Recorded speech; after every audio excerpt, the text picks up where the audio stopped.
Ryan Reynolds here from Mint Mobile. With the price of just about everything going up during inflation, we thought we'd bring our prices down. So to help us, we brought in a reverse auctioneer, which is apparently a thing. Mint Mobile Unlimited Premium Wireless. How to get 30, 30, bit to get 30, bit to get 20, 20, 20, bit to get 20, 20, bit to get 15, 15, 15, 15, just $15 a month? Sold! Give it a try at mintmobile.com/switch. $45 up front for 3 months plus taxes and fees. Promo rate for new customers for limited time. Unlimited more than 40 gigabytes per month. Slows full terms at mintmobile.com.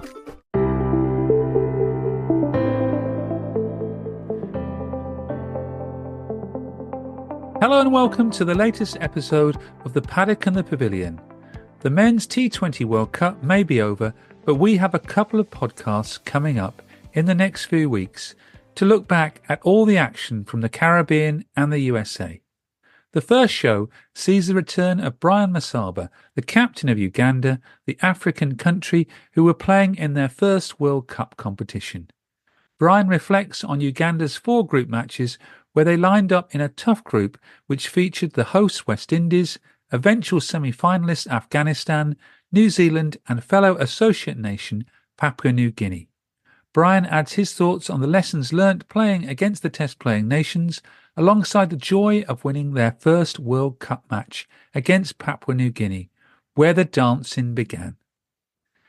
Since the World Cup, Brian has decided to stand down as the Uganda captain. Brian gives his reasons for doing so, as well as answering several other questions from listeners about his country's World Cup campaign. Uganda brought joy to the 2024 World Cup. Settle back and enjoy 40 minutes with Brian Masaba. Hello, Brian. Delighted to welcome you back to the Paddock and the Pavilion. Thanks, Stephen. Thanks for having me again. Happy to be here. How are you back now in Uganda after an amazing World Cup? I'm very well. We're all well. Just trying to get a bit of rest in. Obviously, it was a taxing campaign in the lead up to the World Cup as well as at the World Cup. So the boys have been given a bit of a break. So everyone's just trying to catch some rest and recharge the batteries. Yeah, when you look forward to something for so long, whatever it is it a bit of a letdown when you then suddenly it's all over? Yeah, I mean, there was all the excitement and, the target was always the World Cup. So everything we did was geared towards getting us there and making sure we're ready for that. So, once it's all done and the adrenaline rush is over, then, it's a bit of a down period. But I guess that's the life of a professional sportsman. You've got all the highs and the lows, and you just got to find a way to deal with both of them. What was the reception when you got back to Uganda at the airport and since as well? Yeah, it was very nice. There was excitement to welcome the team back home. As you might know, we have very passionate fans, so a lot of people were happy that we'd been at a World Cup and that we'd managed to pick up a win. So there was some excitement when we got back. One of the sponsors organized a bus ride through the city, which was very nice of them. And, there was a lunch the following day for the team, just to interact with the local press as well. So, it was quite nice. Have you been on television yourself? Yeah, though not as much as they would have liked, because I told them I'm on a break, so I haven't been on as much TV as they would have liked. But I guess the interviews are going to continue for a bit of a while, because a lot of the local media want a breakdown of how the World Cup went and what happens next for us. So in the coming weeks, I know there'll be quite a bit of media interviews. You must have got used to it, though, the media, when you're in the World Cup, because you were interviewed quite a lot then. Yeah, it was quite a big thing. Probably a bit more than I'd normally be used to, but it was nice to go out there because it sort of gave us a platform to highlight Ugandan cricket. So, it was quite nice to be able to talk to the world media and just tell them a bit more about Uganda, the country, and a bit more about our cricket. And yeah, it was quite an experience. The whole World Cup experience was quite different, and it took some getting used to. Yeah, I've got a question actually from a Freddie Statham from Newmarket Cricket Club. They're in Suffolk in England, and basically, is this World Cup a platform for future growth in Ugandan cricket, both boys and girls? Yeah, absolutely, absolutely, in every way that you might imagine, because I'd spoken before about the excitement that our qualification generated and our appearance at the World Cup, what it did for the game in terms of popularity, in terms of news coverage. The game was getting feature spreads in the local media, the whole back pages of the newspapers. So yes, it created a huge platform for the growth of the game. But more importantly, now the conversation about where we go next has changed, because we do want to appear at future World Cups. So, even the conversation at administrative level has changed, because now they're thinking, what do we need to do now to make sure that we qualify for another World Cup? And, that's exciting news. And it's a pretty exciting time for the game in the country as well. Just before we sort of talk about the four matches you played, the men are now ranked 21, and the women's team, I checked, are ranked 17 in the world. Yeah, that's true. That's correct. So the women's game is obviously growing in Uganda. Yeah, the game is growing wholesomely, not just the men's team, but the women's team as well. They've done pretty well for themselves. The under-19 team has also done decently in the recent years, having qualified for a World Cup. So, the game is in a good place. We are at the point where we expect it to take off now, and get even better than it is right now. So it's exciting times all around for the game in the country. And, we can only hope that the platform the World Cup has given us can help project the game even further now. Well, let's hope so. But let's talk about the thing I wanted to talk about most, the actual World Cup matches. And to start with, just before you played your first game against Afghanistan, as a captain, did you have a job in calming everyone down? Because everyone must have been so excited to be at the World Cup. Yeah, it was a very exciting moment. Obviously, a lot of a lot of nerves in the team heading out into our first World Cup game. And yeah, we just had a chat as the playing group about keeping as calm as possible and making sure the nerves didn't get in the way of us going out there and giving the best representation of our country. But more importantly, I reminded the guys to enjoy the moment, to enjoy the occasion, to take it all in and, just enjoy representing their country at the global stage. And I remember walking out to line up for the anthems. We knew we were going to do the anthems, but what caught us by surprise was a huge flag of Uganda being unrolled behind us. It was a very emotional moment for a lot of the guys, seeing our flag and hearing our anthem at the World Cup. You are listening to the Paddock and the Pavilion with me, Stephen Wallace. I hope you are enjoying my second chat with Brian Masaba, Uganda's captain at the recent Men's T20 World Cup. Brian previously spoke to me before the World Cup in episode 267.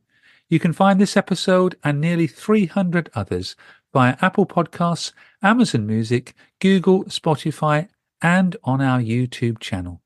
Now it's time to hear Brian's thoughts on his country's performances at the World Cup. First game then, Afghanistan, the 3rd of June in Guyana. It was a tough baptism when they put over 100 for the first wicket. Yeah, not that we didn't expect it, but it was tough going for us those first 10 overs. Afghanistan got off to a flyer and they were for no loss at that point. And I remember the strategic timeout, water break. We discussed what we needed to do to get ourselves back into the game. And we just felt like we needed to try out a few different things to sort of pick up a wicket, try and break that partnership. And at that point, I was prepared to try different bowlers, try different field sets, because again, they were going really well, and we needed to do something different to pick up a wicket. And luckily for me, when I brought myself on, I was able to do that. Yeah, you got Ibrahim out. You bowled him, but they're two very good players, aren't they? Gurbaz and Ibrahim. I think they put on a 3-century partnerships in the World Cup. Yeah, absolutely. The absolute class. I've been a keen follower of Afghanistan cricket, again, because of the similarities with Ugandan cricket and where they came from. So, I know these guys have been playing really well, followed their careers, and they've been incredibly consistent for Afghanistan. So I expected them to go well in this World Cup, and they did exactly that. But what I think caught a lot of people by surprise is they tend to underestimate just how good Afghanistan is. And until they made the semi-final this World Cup, probably a lot of people didn't expect them to go very far in the tournament. But they do have a pretty decent batting lineup. They have a world-class bowling attack. So, in my opinion, they deserve everything they've gotten so far. And good luck to them. In fact, on that subject, just getting off the match a little bit, David Fountain asked, "Why do you think Afghanistan have reached the level they've reached? What do you think they've done to get to that level?" Well, I think they did a lot of the right things for their development several years ago. Getting a lot of support from India. They managed to give them a sort of base from where they could train and prepare for their games. And a lot of their development players, have played in India as well. But more importantly, they set up a strong domestic structure. I believe this is something not a lot of people know, but if you follow their domestic first-class competition, it's very competitive. And that's why every year they're able to produce 1 or 2 world-class players that can join the senior team. And I believe a strong domestic structure is the backbone to produce a strong national team. And that's something they've done very well in spite of the challenges that they've faced in terms of their political situation. So I believe that's something they got right, and that's something that has contributed to their rise in world cricket. Going back to the match, you're right. You did slow them down. They finished up reaching 183 for 5. So you must have been quite pleased with the wickets you got, and you actually stopped them getting past 200. Yeah, I was incredibly proud of that bowling effort. I mean, a team being close to 140 for no loss and restricting them to 180. For me, that the boys showed some character in that performance. They showed some fight. We tried to keep ourselves in the game, and we didn't concede a boundary in the last 6 overs, I believe. So for us to be able to pull that off in a T20 game, it was an incredible effort, and something I was very, very proud of. Batting wise, not so good. You were soon 18 for 5, but they've got some very high quality bowlers. Yeah, I mean, it's a world-class bowling attack, like I've said. Faruqi put us under the pump early and didn't let us go again. And yeah, I still believe we could have batted a bit better. I think we had conversations with the batting group, and we agreed that we'd let ourselves down in a way. But Afghanistan have still got a very good bowling attack, and full credit to them for pinning us down and keeping us there, not letting us back into the game. And they went and did that not just to us, but to a lot of other high quality sides in the tournament. So full credit to them for coming out there and playing well at the World Cup. Got to talk about the next game, Papua New Guinea. You won by 3 wickets. That must have been the highlight of the World Cup for you. Absolutely. Picking up a win at the World Cup was huge for us. And considering it was an incredibly close game as well, very hard fought by both sides because we're both winless at the World Cup and we're both looking for a win. So to be able to get across the line is very, very emotional, and it was a roller coaster for us. And I believe, for a lot of Ugandans as well, the fans that were following the game, I remember getting messages after the game, messages of relief, and frustration, because they said, why did you have to make it so close? A couple of people almost got some heart attacks back home, but it was very nice to pick up that win. Very emotional for us as a team as well, because appearing at your first World Cup, and then picking up your first World Cup win as well. That was very nice, and I believe it's something we will hold very dear to us as a team for the rest of our lives. Yes, it wasn't a very good time in Uganda to be watching live, was it? No, not at all. First off, I mean, the timing were crazy for the fans back home. They'd have to wake up in the middle of the night to be able to catch the games. And then, for the game to see so like that must have been very, very tough morning for them. Well, you bowled out Papua New Guinea for 77, and your young Frank, a 43-year-old, he got 2 for 4 off 4 overs. You must tell us more about Frank. Yeah, Frank, what hasn't been said about him? I did say before the tournament how special he was and how consistent he's been for us as a bowler. And, what he did, again, I wasn't surprised because I've seen it over and over again. It's what he does. He's done it for 25 plus years. But I was very happy for him because he came in and set a record, at his first World Cup appearance. And I'd said before that I hope the World Cup will be some reward for all his years of service. And, him writing his name up there among the best, he deserves nothing less, and very, very happy for him.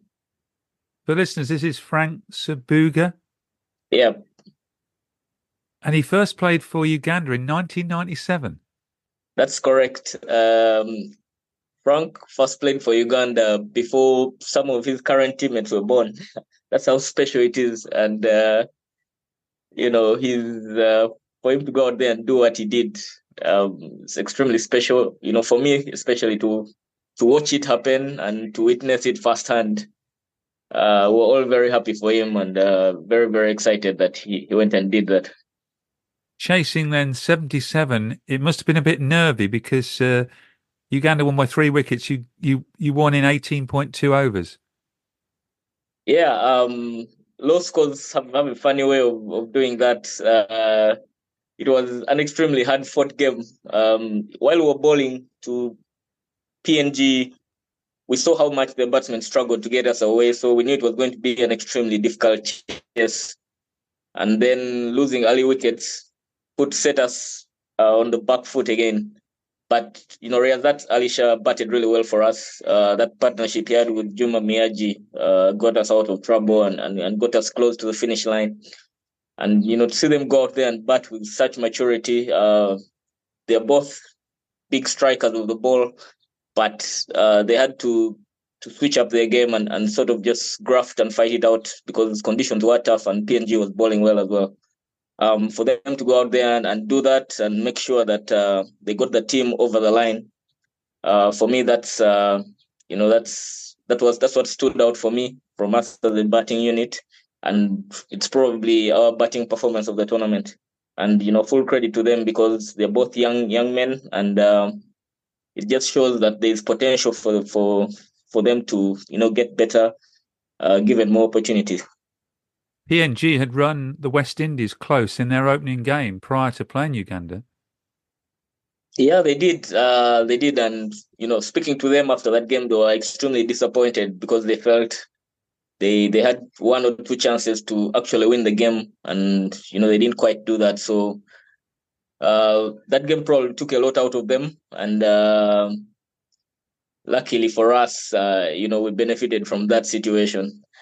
But it's been that kind of tournament. I believe the associates have shown up at this World Cup. A couple of wins for associate nations, and again, just goes to show that given the right opportunity and the exposure to some of these teams, they can get better and they can become competitive. Lots of dancing afterwards, which the world saw on social media. Yeah, I did say we're a happy nation, we're happy people. I promised we'd bring dancing, and dancing is what we brought. but it's a big part of our culture. And it's something that a lot of people do back home, and it's something that is definitely part of our culture. It's something we wanted to show to the world, and unfortunately, we only picked up the one win. Probably if we'd picked up more wins, you'd have seen more dancing. Ryan Reynolds here from Mint Mobile. With the price of just about everything going up during inflation, we thought we'd bring our prices down. So to help us, we brought in a reverse auctioneer, which is apparently a thing. Mint Mobile Unlimited Premium Wireless. How to get 30, 30, bit to get 30, bit to get 20, 20, 20, bit to get 20, 20, bit to get 15, 15, 15, 15, just $15 a month? Sold! Give it a try at mintmobile.com/switch. $45 up front for 3 months plus taxes and fees. Promo rate for new customers for limited time. Unlimited more than 40 gigabytes per month. Slows full terms at mintmobile.com. Step into the world of power, loyalty, and luck. I'm gonna make him an offer he can't refuse. With family, cannolis, and spins mean everything. Now, you wanna get mixed up in the family business. Introducing The Godfather at ChumbaCasino.com. Test your luck in the shadowy world of The Godfather slot. Someday, I will call upon you to do a service for me. Play The Godfather now at ChumbaCasino.com. Welcome to the family. No purchase necessary. VGW Group. Void where prohibited by law. 18 plus. Terms and conditions apply. Next up for the cricket cranes was the hosts, the West Indies. You must have been pleased with the bowling performance. They scored 173, and a Brian Masaba got Nicholas Pooran and Rovman Powell, their skipper, out.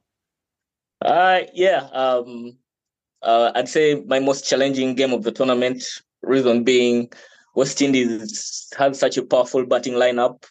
They have some of the best T20 players in the world in that team. And for us to be able to restrict them to 173 in the way that we did, again, a huge effort from the bowling unit, huge effort from the fielding unit. And, I did say to the boys afterwards, I told them, look, you guys have restricted the most powerful batting lineup in the world to 173, and that's something you should be extremely proud of. It was also nice for me to pick up a couple of wickets, and those couple of wickets being Nicholas Pooran and Rovman Powell. Pooran is one of the most destructive batsmen in the world, especially against spin. So to be able to get him out early without him doing too much damage to us was very nice. It must have been exciting playing against the hosts. Yeah, absolutely. They were at home and they had massive support, so the atmosphere was different. It was probably the in terms of the atmosphere and the vocal support that the crowd was giving the home team. It was very nice to be part of. We enjoyed that particular game, enjoyed the occasion. For a lot of the boys, they were coming up against their cricketing idols, so there was that context as well. So it was a very nice experience. Batting-wise, not so good, all out for 39. Yeah, again, another batting failure on our part. I think Akil Hossain did the early damage. We all know how good he is, especially in the power play with the new ball. Again, they got us down early and didn't let us up. But for me, it's great exposure for the boys, especially in terms of dealing with high-pressure situations like that against quality bowling. I said once we got back home that in a way it was a good thing because it showed us just how much more work we need to put in to be able to compete against the best side in the world. And the players definitely came back with a different mindset in regards to how they plan to prepare themselves to deal with those particular challenges once they get the chance again. And your final game against New Zealand, put in by the Kiwis, you were bowled out for 40.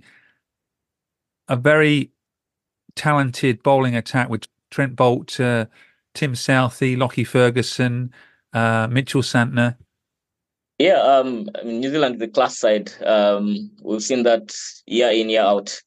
And it was a very difficult wicket. New Zealand won the toss and didn't want to bat on that wicket because it had a bit of moisture in it and it was quite tough to actually bat on. It was a bit too pest and the ball wasn't quite coming on.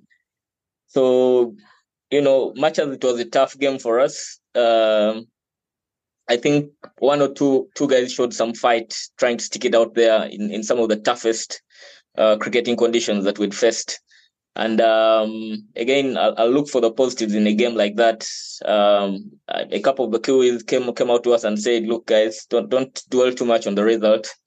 Just take pride in the fact that you guys went out there and tried your best, and it will definitely get better from here." So, for me, for guys to come out and say that to us, it's a huge positive for us. It's a huge bonus, and hopefully we can carry those words of encouragement and continue building Ugandan cricket. Yeah, Bolt and Southey are not the ideal bowlers to be facing when the wicket's doing a bit. No, absolutely not. The wicket was doing a bit. There was a bit of movement in the air as well, and you definitely don't want to be facing Southey and Bolt in those conditions. And they showed us exactly why. Our second show about the Men's T20 World Cup will feature the Paddock and the Pavilion's cricketing expert and pundit Roland Butcher, the former England international. If you have a question for Roland about the 2024 World Cup, please contact me via social media or by emailing thepaddockandthepavilion@gmail.com. Now let's return to Brian. On that subject, what were the four pitches you played at like? You played 3 games in Guyana. The pitches were pretty slow all around, especially in Guyana. Just before the World Cup started, everyone thought it was going to be a high-scoring World Cup, I guess because of what had happened at the IPL. But, the pitches didn't allow that, and a lot of teams had to adjust their plans and, change the way they played. We saw some of the cleanest strikers of the ball in all the teams, just trying to graft and get out of the power play without losing too many wickets, and then trying to capitalize at the back end. I think that's what some of the best teams did really well. That's ability to adjust to the conditions and still make sure you got a score on the board that you felt you could defend. I think that's what some of the best players do, and that's what makes them the best in the world. And it's definitely something that we'll look to learn from as a batting unit and make sure that we can adjust to different conditions, and still get the team towards a target that we feel we can defend, because we have a pretty decent bowling unit. And yourself, what did you learn as a captain? You're playing against the elite of the world game. I just learned, you've got to be able to adjust with the game. Plans, you can make the plans, but they don't always work the way you think they will, and you need to be able to ride the wave sort of and adjust and roll with the punches. And it's something I had to keep learning and keep doing throughout the games, because the best players in the world keep coming at you. They keep adjusting to your plans. They keep manipulating your field. So you've got to be able to adjust, and make sure that the message gets to your bowlers as well, because you've got to make the plans with them and make sure that they're executing that plan. And I learned that if the plan is good and the execution is decent, then you've won half the war, you've won half the battle. So I believe it's an area I learned from a lot, and hopefully it helps us as a team continue to grow. And for me, the important thing is if we can apply the lessons that we learned at the World Cup going forward, then I believe Ugandan cricket will continue to rise the way it has done over the last couple of years. Were you as a captain able to chat to the other captains in your group to learn off them as well? Yeah, absolutely. I made it a point to take some time off and chat with the other captains, because I understood it was an opportunity we won't get very often to interact with the best players in the world and sort of try and pick their minds, try and understand how they do what they do in their preparation, their practice, what their mindset is going into games. So, I had the opportunity to chat with guys like Rovman Powell, Ken Williamson, Rashid Khan. And, it was very enlightening just understanding what their thought process is and how they approach different situations. And I personally learned a lot from those conversations. I saw on social media you exchanging a shirt with Kane Williamson. So earlier in the tournament, I'd mentioned that I was a big Black Caps fan, and the ICC media team, said they were going to try and do something special for me. So I didn't know what they were planning, but they took that interview and showed it to Ken Williamson, and he was surprised that they had fans in Uganda, and he kindly agreed to give me one of his playing shirts, which I thought was very nice of him, and it was a very nice gesture, and a very special moment. Getting a signed jersey from Ken Williamson. He's obviously one of the best players in the world across all formats, and also a super nice human being, very humble. So it was nice to get a shot from him.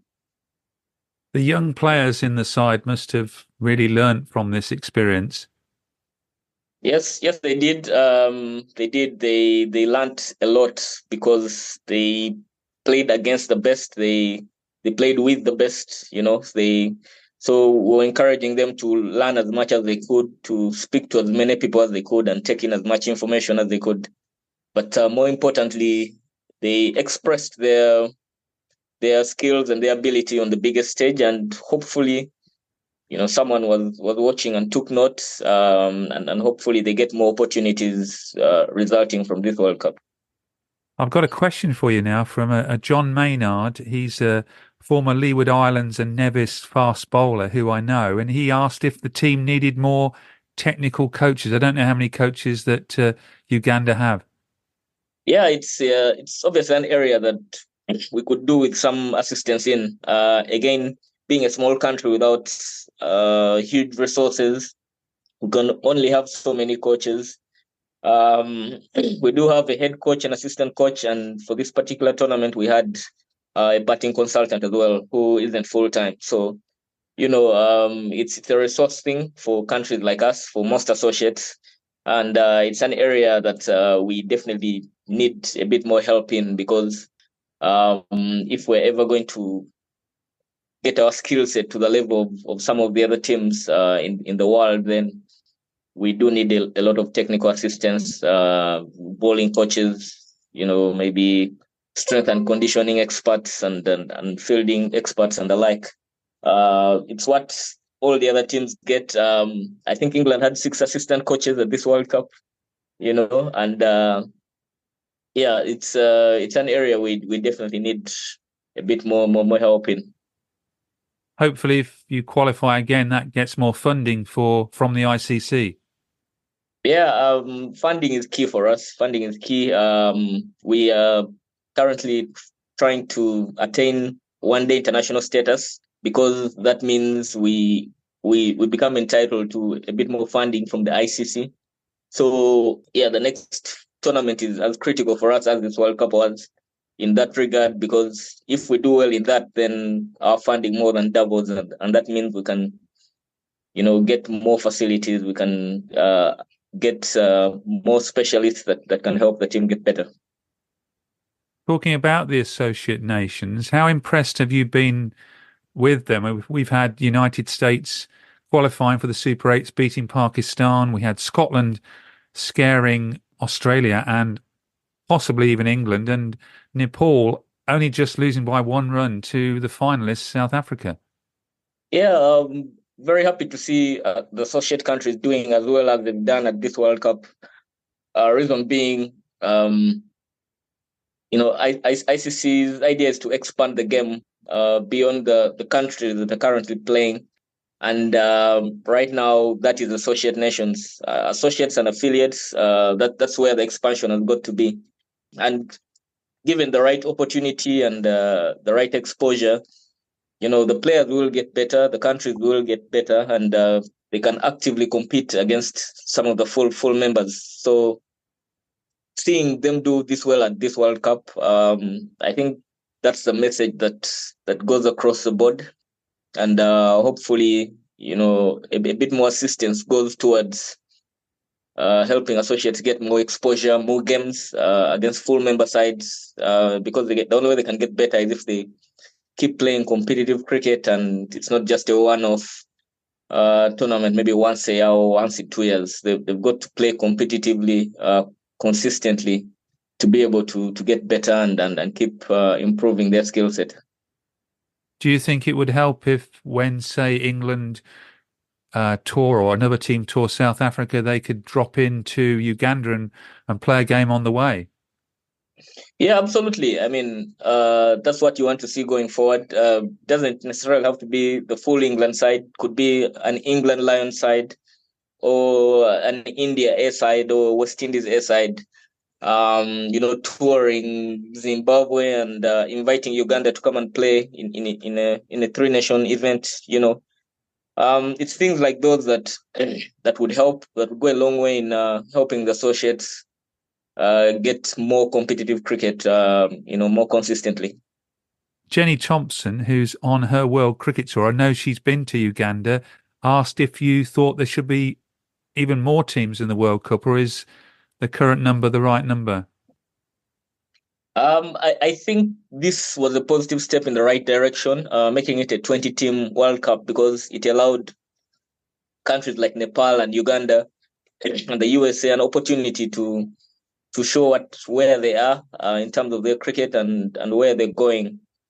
And, who knows, in the future, maybe if it's to truly be called a World Cup, then maybe more teams can be invited to join. But again, before that even happens, I believe the gap between some of the lower ranked teams and the top sides needs to be bridged, so that the competition, the level of competition at the World Cup is still great, is still good.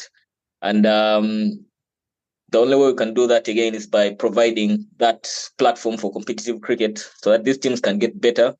And when they do show up at the World Cup, they can actually compete and make it a tournament.